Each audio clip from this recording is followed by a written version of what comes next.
இந்த 8வது மாதத்துல ஆண்டவர் நம்ம கொடுக்கிற ஒரு வாக்கு தத்துவம் ஏசாயா தீர்க்கதரிசன புஸ்தகம் 60ஆம் அதிகாரம் 20வது வசனம் இப்படியா சொல்லுகிறது, உன் துக்க நாட்கள் முடிந்து போகும். அல்லேலூயா, ஆமே, ஸ்தோத்திரம். இருக்கிற இடத்துல நீங்க விசுவாசித்து நீங்க ஆமேன்னு சொல்லுங்க.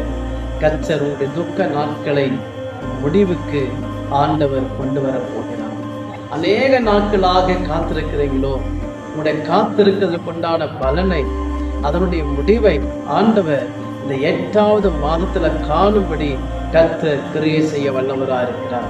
உங்களுக்கு ஒரு அற்புதத்தை தேவன் ஆண்டவர் செய்து கொடுக்க போகிறார். அல்லேலூயா. எனக்கு அன்பான கர்த்தருடைய பிள்ளைகளே, தேவ பிள்ளைகளுக்கு ஆமே, ஸ்தோத்திரம், துக்கம், இழப்புகள், நஷ்டம், கண்ணீர் இது நிரந்தரம் இல்லை. ஆமென். ஆண்டவர் அதை மாற்ற வல்லவராய் இருக்கிறார். வேதம் சொல்லுகிறது, உங்களுடைய துக்கம் சந்தோஷமாய் மாறும் என்று சொல்லி. இன்றைக்கு எந்த காரியத்தை குறித்து, எந்த விஷயத்தை குறித்து நீங்க துக்கத்தோடு, கவலையோடு, வேதனையோடு இருக்கிறீங்களோ, ஆண்டவர் அதையே உங்களுக்கு சந்தோஷமாக மாற்றி கொடுக்க வல்லவராய் இருக்கிறார். அல்லேலூயா. உங்களுடைய வேலையை குறித்த துக்கமாக இருக்கலாம். ஆமே, ஸ்தோத்திரம். உடைய எதிர்கால காரியத்தை குறித்து, அதை குறித்ததான ஒரு துக்கமாக இருக்கலாம்.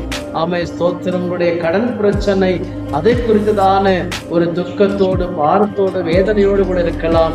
இப்படி பல விஷயங்கள், பல விஷயங்களை நினைத்து ஒருவேளை நீங்க துக்கத்தோடு, பாரத்தோடு இந்த வார்த்தையை நீங்க கேட்பீங்க அப்படின்னு சொன்னா, உங்களுக்கு கர்த்தருடைய நாமத்தினால ஆமே, ஸ்தோத்திர, வார்த்தையை நான் தைரியமாக சொல்லுகிறேன், உங்களுடைய துக்க நாட்கள் முடிந்து போகும். சீக்கிரத்துல ஆண்டவர் முடிவுக்கு கொண்டு வர போகிறார்.